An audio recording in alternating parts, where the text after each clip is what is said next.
ওমা এখানে মা দুর্গার থেকেও তো বড় একজন আছে, তুমি জানতে না? এটা তো ট্রেডিশন, এটা তো হয়ে আসছে। মা দুর্গা স্যালুট ঠুকবেন কবে থেকে হয়ে আসছে? মা দুর্গা তো কোন দিন আমাকে বলো আমার পশ্চিমবঙ্গের সংস্কৃতিতে, আমাকে তুমি বলো বিপ্লব, যে মা দুর্গা স্যালুট ঠুকেছে, এটা কোথায় হয়েছে? আমরা যাব মায়ের কাছে, মায়ের সন্তানরা যাবে।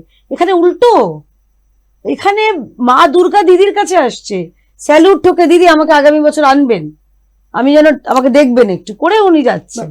আমরা এভাবে তো পজিটিভলি দেখতে পারি না কেয়াদি? আমি তো পজিটিভলি দেখছি ভাই। মানে এটা তো হতে পারে যে প্রত্যেকটা পুজো কমিটিকে এভাবে মানে তুলে ধরা হচ্ছে রাস্তার মধ্যে, তাদেরকে নিয়ে রাস্তাতেই নামানো শোকেস করা হচ্ছে, হচ্ছে, একটা এক্সিবিশন হচ্ছে, রাস্তাতেই নামানো হচ্ছে। তারা ইন্সপায়ার হচ্ছে না, আর পুজো কিসের কমিটি inspire? ভালো করে পুজো করবে। কিসের ইন্সপায়ার আমাকে তুমি বলো।